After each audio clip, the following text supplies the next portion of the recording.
I am Lenrod in Zulu Baraka, correspondent for Crazy Ass News Network, the only network dedicated to exposing bullshit in high and low places.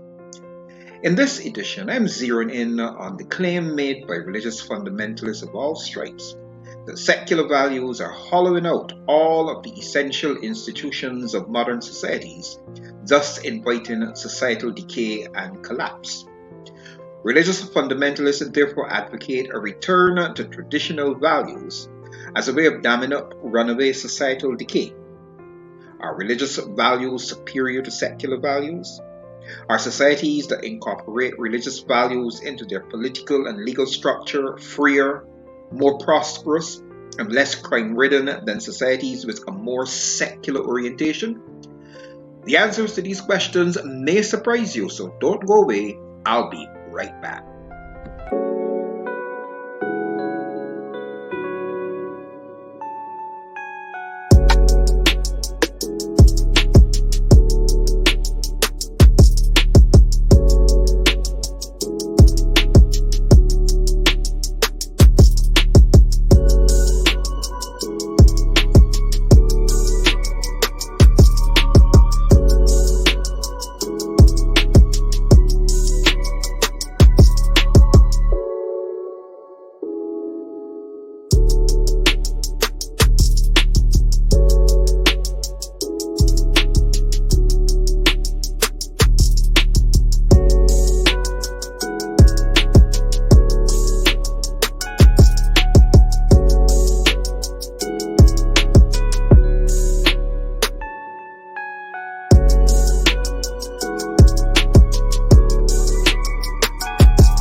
The period between the late 5th century and early 15th century in Europe is referred to as the Middle Ages or the medieval period.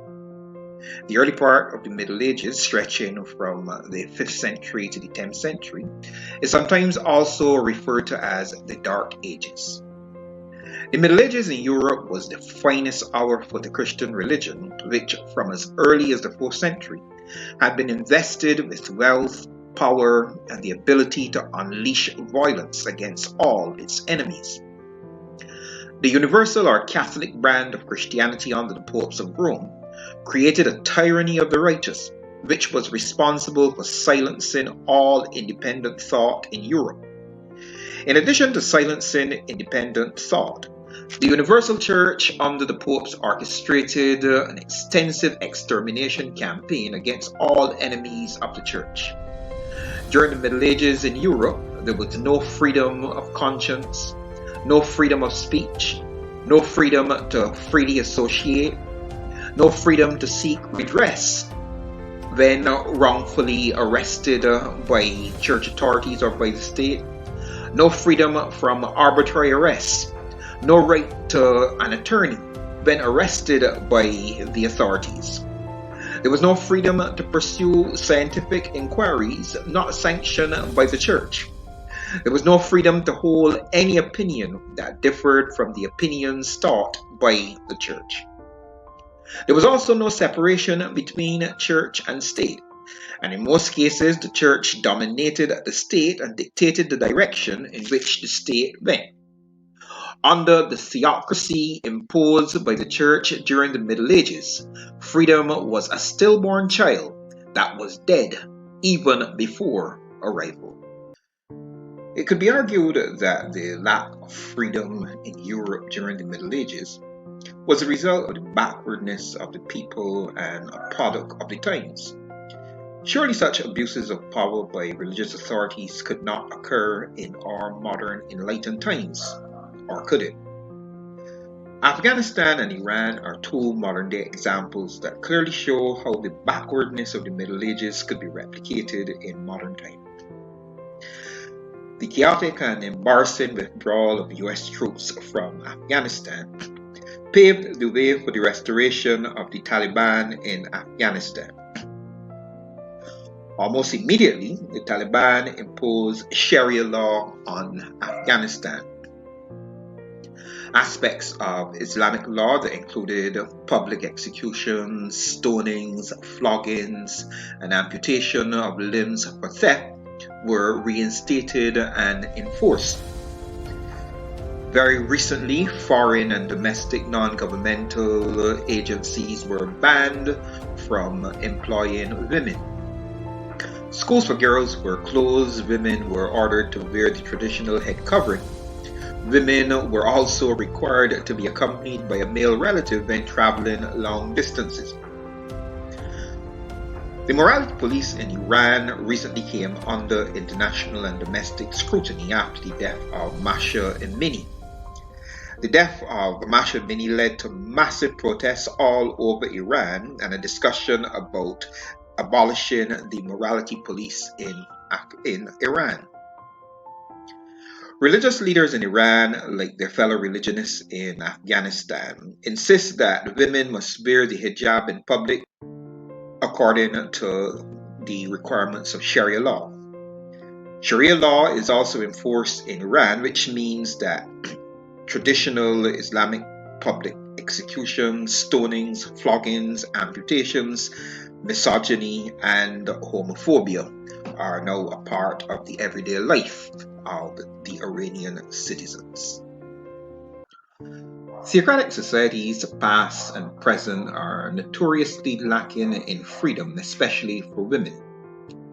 The brutality imposed against crimes like theft and murder certainly will serve as a deterrent to would-be thieves and murderers. But a state under a theocracy, by sanctioning hate crimes, becomes both pathological and criminal, which in turn encourages similar behavior in its citizens. The flow of refugees from highly religious countries, both Islamic and Christian, to the more secular European and North American states debunks the notion that theocracies are more prosperous than secular states. If theocracies produce wealth and well-being, then there would not be so many people fleeing these highly religious states to the more secular societies of the West. Imposing Sharia law, or the law of Moses in modern context, could mean a restoration of slavery. It could mean the death penalty being imposed for things like Sabbath breaking, adultery, fornication, homosexuality, bestiality, witchcraft, blasphemy, and a host of other unforgivable sins against Yahweh and Allah. It could also mean a reversal of gender equality rights, an end to LGBTQ rights, and possibly the end to interracial romance. On the surface, the argument of the religious fundamentalists may sound good and convincing, but in practice, the imposition of theocratic rule will signal the end of freedom, democracy, and progress. Women will be driven back into the homes to cook food and bear children. The LGBT community, along with all other classes of sexual offenders by the standards of religion, will be dispatched into the great beyond to be barbecued in the fires of hell for all eternity. Alvin Toffler was 100% correct when he stated in his book Power Shift that religious fundamentalists are the agents of the new dark age, who are at war with every possible definition of freedom and democracy. I am Lenrod Nzulu Baraka, correspondent for Crazy Ass News Network, where our motto is every day it's the same old shit, just different assholes.